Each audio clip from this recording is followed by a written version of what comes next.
Bismillahirrahmanirrahim. Assalamualaikum warahmatullahi wabarakatuh. Alhamdulillah. Alhamdulillahilladzi arsala rasulahu bil huda wa dinil haqq liyudhhirahu 'alad dini kullihi walau karihal musyrikun. Asyhadu an la ilaha illallah wahdahu la syarikalah wa asyhadu anna Muhammadan abduhu wa rasuluh.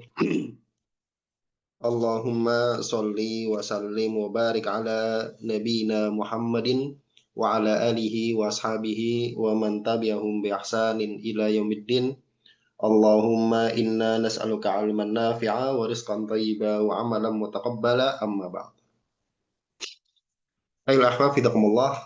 Alhamdulillah kita memuji Allah Subhanahu wa taala atas segala limpahan nikmat, taufik serta hidayahnya sehingga pada malam hari ini kita bisa kembali melanjutkan pelajaran kita membaca kitab Nailur Raja bi Syarhi Safinatin Najah yang ditulis oleh Syekh Ahmad bin Umar Syatiri rahimahullahu taala rahmatan wasi'ah.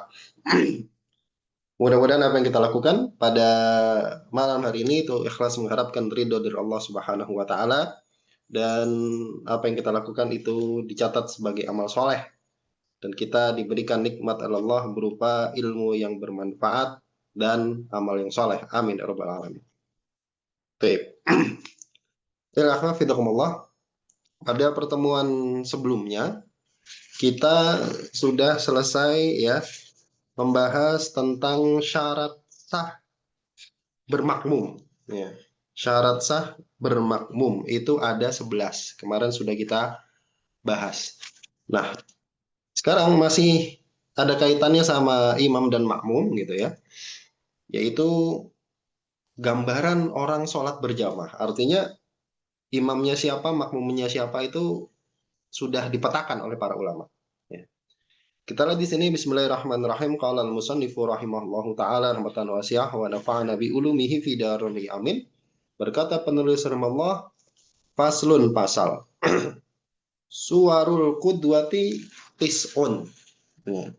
Gambaran atau bentuk berkudwah, bentuk bermakmum itu ada tis'un, ada 9.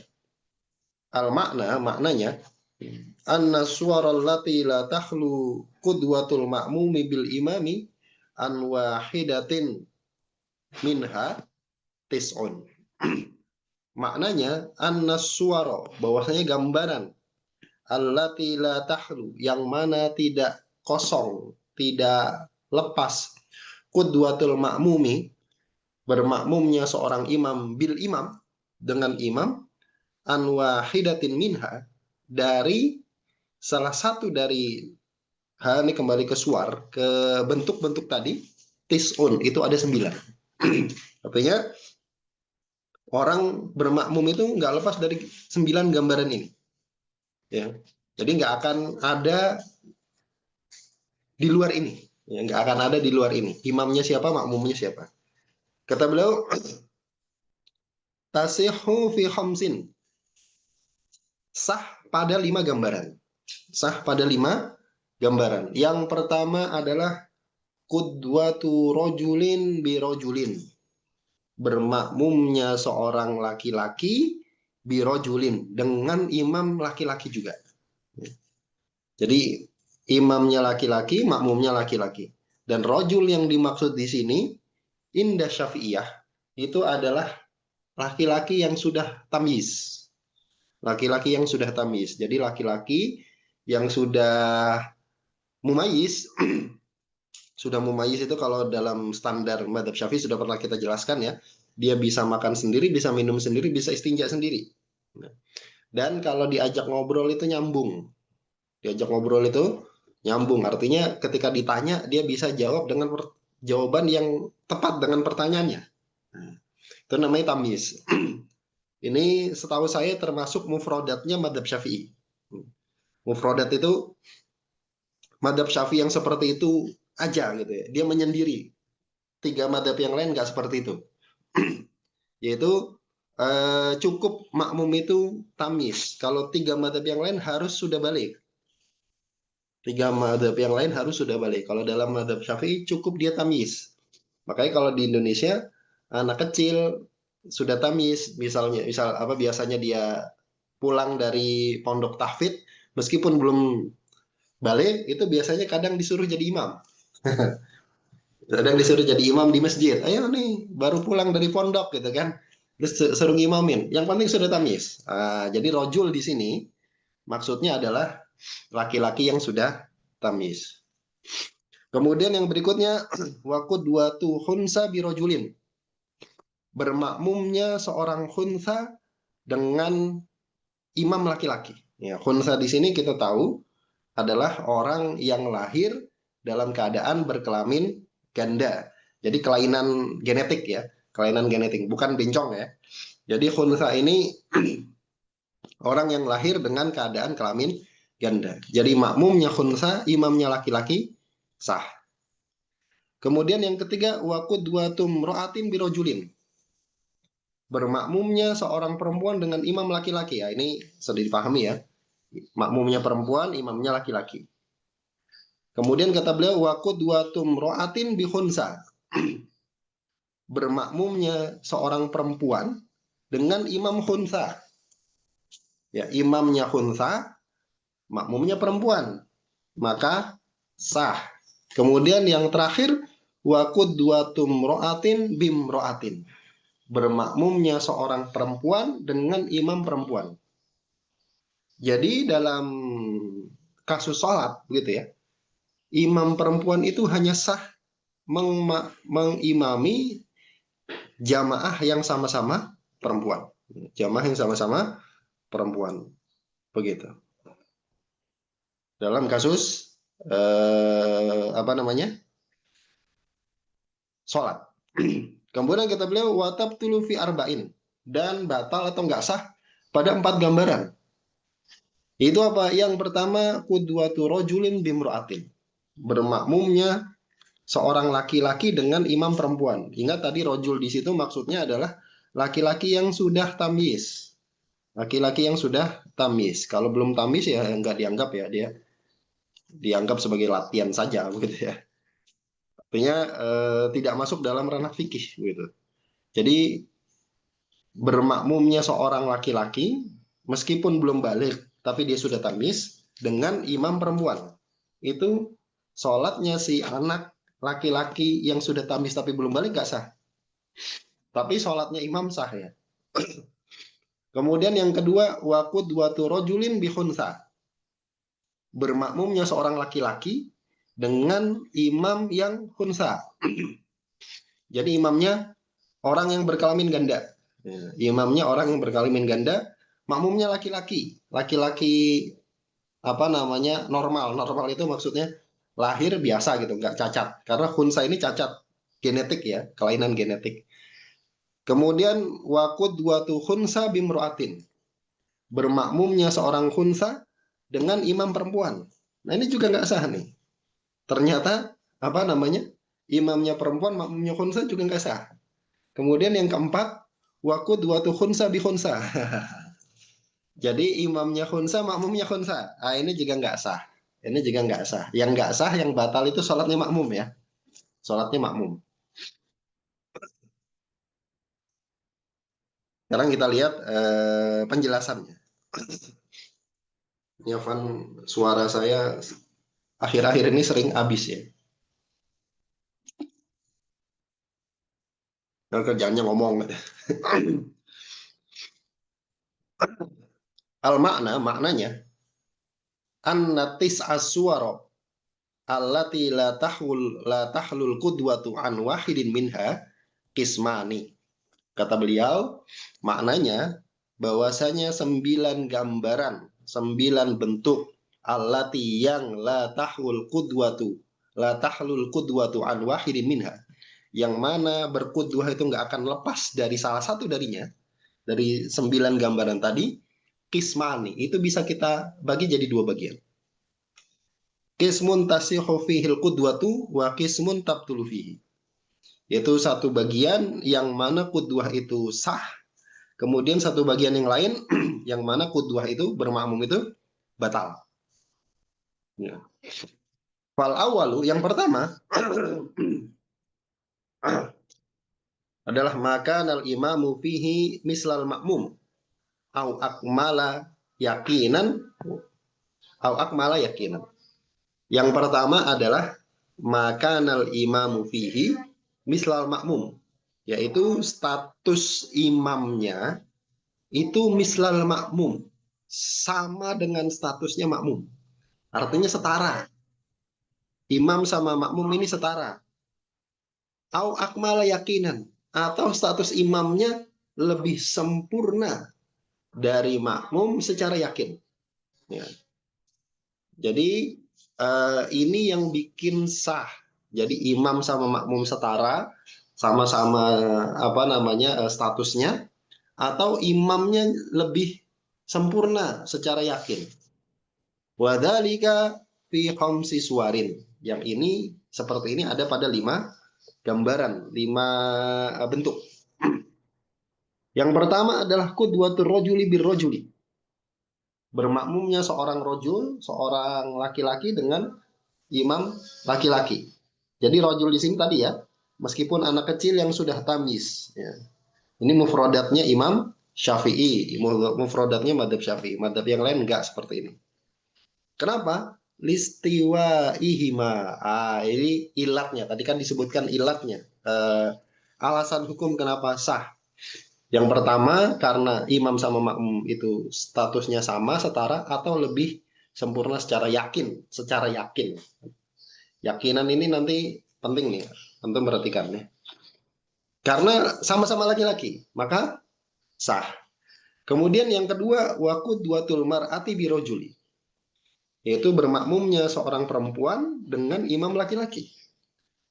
Likaunil imami akmala yakinan. Karena status imam itu akmal, lebih sempurna secara yakin. Maka sah sholatnya si makmum. Kemudian yang ketiga, wa qudwatul khunsa birrajuli. Bermakmumnya seorang khunta, seorang yang berkelamin ganda dengan imam laki-laki.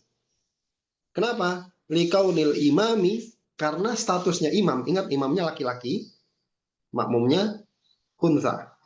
Karena statusnya imam, imma akmala, bisa jadi akmal, lebih sempurna, bi'an kanal khunsa fil haqiqati imro'atan. Lebih sempurna itu apa? Kalau ternyata yang khunsa ini hakikatnya perempuan. Karena di dalam apa namanya di dalam fikih khunsa ini orang yang berkelamin ganda ini kan apa namanya dia nggak jelas nih ini laki-laki apa perempuan gitu. Tapi ada hakikatnya, kan? Hakikatnya dia mungkin perempuan, aslinya perempuan tapi lahir kelamin ganda. Kayak dulu siapa tuh? Ada pemain voli ya, atlet voli yang kemudian dia aslinya kelamin ganda, kemudian masuk tim voli perempuan gitu. Ternyata setelah itu operasi dia milih jadi laki-laki. Dia milih jadi laki, dia operasi jadi laki-laki, terus jadi laki-laki. Ah, berarti dia hakikatnya laki-laki gitu kan. Au musawiyan atau setara. Bi ankana fil haqiqati rajulan. Yaitu hakikatnya dia laki-laki kayak yang tadi. Hakikatnya dia laki-laki. Ini alasan hukum kenapa ilatnya kenapa makmum khunsa itu sah bermakmum dengan imam laki-laki. Kemudian yang keempat, waqudwatul mar'ati bil khunsa. Yang keempat adalah bermakmumnya seorang perempuan dengan khunsa. Imamnya khunsa, makmumnya perempuan. Kenapa sah? Likaunil imam, karena kondisinya imam imma akmal. Ingat tadi ya, alasan sahnya itu dua. Karena imamnya itu lebih sempurna secara yakin atau sama statusnya. Nah ini kondisinya si imam imma akmal. Ada kalanya bisa jadi dia lebih sempurna. Likaunil khunsa fil haqiqati rajulan. Karena kondisi si khunsa ini pada hakikatnya seorang laki-laki. Au musawiyan. Atau setara. Kenapa? Likaunihi fil haqiqati unsa. Karena kondisi si khunsa tadi itu hakikatnya perempuan. Maka jadi setara. Jadi boleh. Kemudian yang terakhir yang sah adalah wa qudwatul mar'ati bil mar'ati listiwaihima. yaitu bermakmumnya seorang perempuan dengan imam perempuan karena setara. Karena setara. Karena setara. Itu yang kelima. Kemudian yang wasani, yang kedua, maka nal imamu fihi, alasan kenapa nggak sah. Alasan kenapa nggak sah. Yaitu alasannya yang pertama, imamnya itu anqaso minal makmumi yakinan au ihtimalan. Karena status imamnya itu lebih kurang dari makmum secara yakin, au ihtimalan, atau ada kemungkinannya dia kurang dari si makmum. Kurang dari si imam itu kurang statusnya dari si makmum. Berarti si makmum ini ada kemungkinan statusnya lebih tinggi. Wadzalika fi arba'i suwarin. Yang seperti ini ada pada 4 gambaran atau 4 kasus. Yang pertama, qudwatur rajuli bil mar'ati, yaitu bermakmumnya seorang laki-laki dengan imam perempuan. Kenapa? Li'annaha anqasu minhu yakinan. Karena perempuan itu ya lebih kurang secara status dari laki-laki secara yakin. Ya. Itu yang pertama. Kemudian yang kedua, wa qudwatur rajuli bil khunsa.